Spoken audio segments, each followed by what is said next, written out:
some of these changes taking place.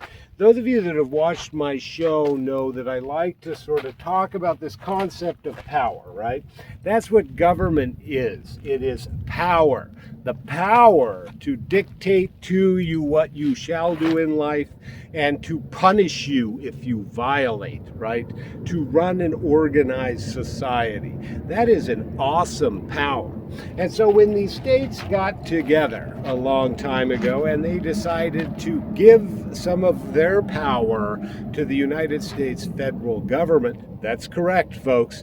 The federal government was created by the states, and it's not the states created by the federal government. So when the federal government was created, the United States of America was created, the states got together, they drafted a constitution, right? And so what did they do? They separated powers, first of all. They separated the legislative power, the power to make law, to make rules, from the executive power. The executive power is the power to put the rules into action, to enforce the laws that are passed by the legislature. And then they also separated out the judicial power, which is the power to determine whether or not the laws passed by the legislature, to interpret whether or not they conform with the Constitution of the United States of America, and the power to interpret executive action to determine whether or not the executive action conforms to the United States of America, and to otherwise resolve disputes between all of the parties to this system that separates and divides power, right? And so those are some of the powers that are separated out. And so, the U.S. Supreme Court, in large part shaped by the presidency of Donald Trump during his first term, recently got rid of the Chevron doctrine. The Chevron doctrine was sort of this perversion that was created in the 20th century that said, the legislature said, okay, we're going to defer to the executive to make rules, right? They're giving over their legislative authority to unelected bureaucrats in the executive branch of government. And then the court said, we're going to defer to you on your interpretation of those very rules. So for a long time, folks, during the 20th century, federal government was largely balled up in Article 2, the executive branch of government, as all of these unelected bureaucrats had the power to make rules to govern your life, to interpret those rules as they enforced them upon you. One of the most significant things to happen, and you see States United, you see Mark Elias, and all of the big name lefties running around crying about this striking down of the Chevron doctrine, because they like concentrated executive power in the hands of a few.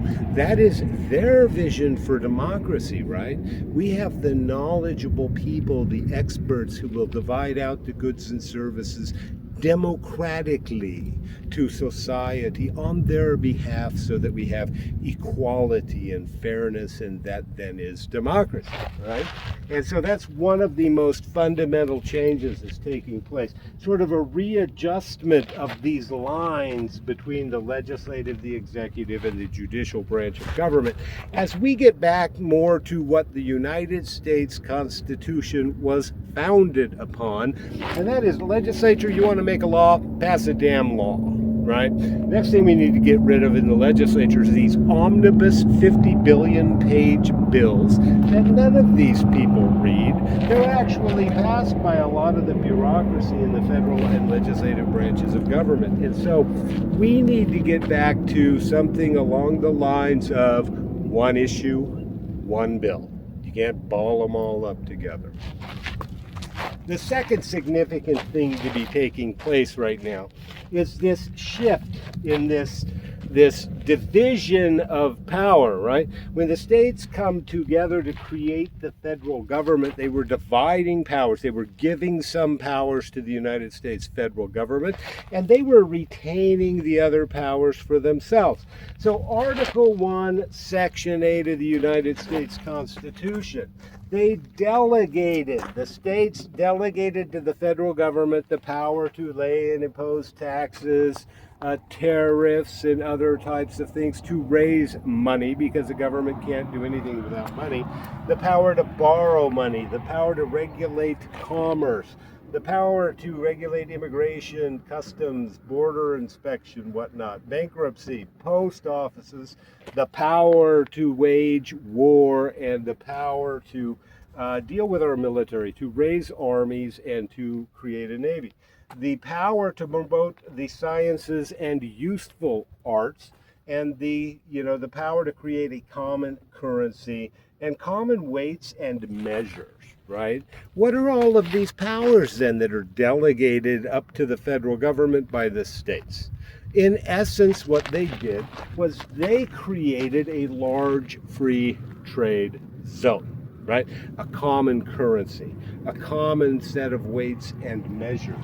So that if you bring goods from California to Tennessee, they're weighed in the same fashion, they're measured in the same fashion, and the goods change hands, or the services change hands, with a common currency. So in California, you know what the value is. In Maine, you know what the value is. In Alaska, you know what the value is, so on and so forth. So it was the creation of a large free trade zone, right?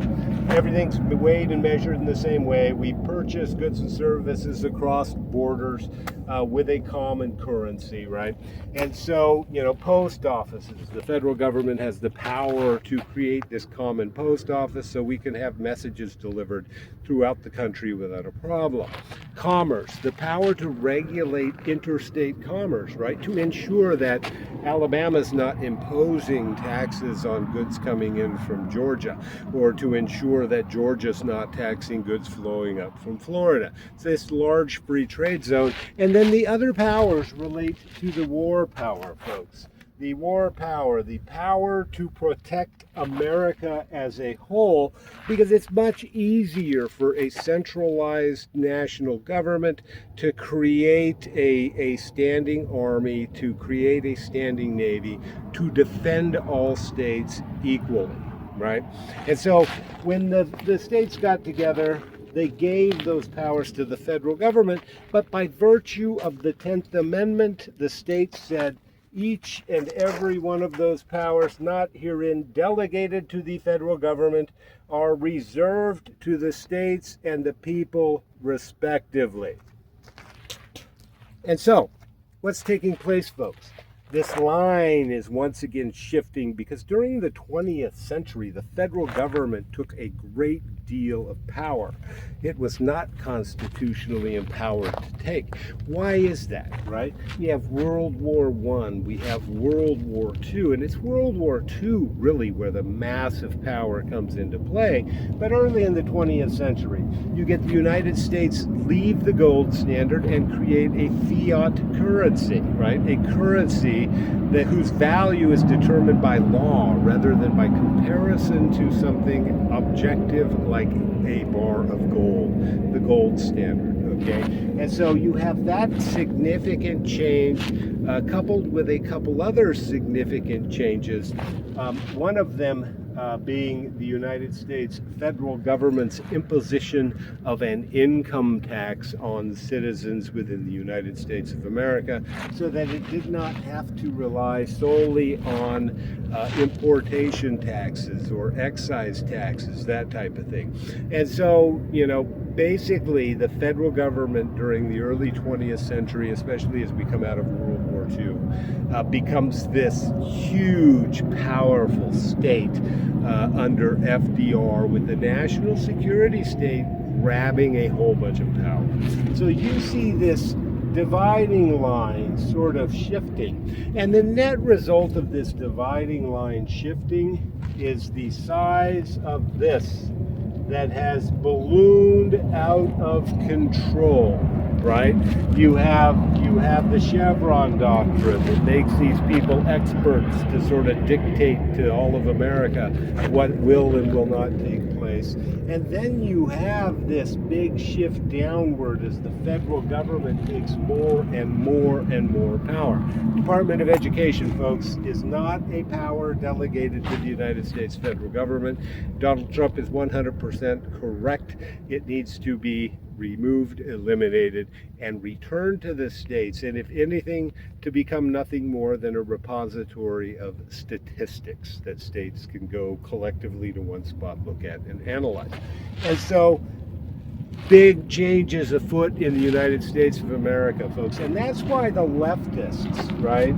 A lot of the leftists, like States United, have chosen Arizona as their home as they go and they fund, Katie Hobbs, and they go fund, what's her name, the Attorney General down there, Mark Elias's little lapdog. We know she works for States United, and they're the ones calling the shots on behalf of Arizona residents. And so what is she doing? She's attempting to squash local levels of government that don't agree with her. For example, if a county wanted to vote to get rid of machines in their elections and hand count ballots, she has said, I will throw you in jail. I will use my awesome power of the state to destroy you. Whether she wins or not is not really important. What's important is the fact that these people she seeks to destroy will lose everything they have defending themselves in a criminal process. And that sort of tells other people, well, don't go down that road because I don't want to do that. And so huge changes taking afoot in the United States. Arizona needs the federal government's help right now because these people have all sort of retreated into Arizona, and they're using Arizona's illegitimate attorney general to try to force the issue and mandate that Arizona behave in a certain manner. And with that, I say, I hope this helps you sort of understand what's taking place. And I want to do another one on the political parties again now that their brain, USAID, is being ripped apart. Because when you look at the political parties and the two national security wings, the John McCain wing and the Hillary Clinton wing, that was USAID. And with that, I say peace.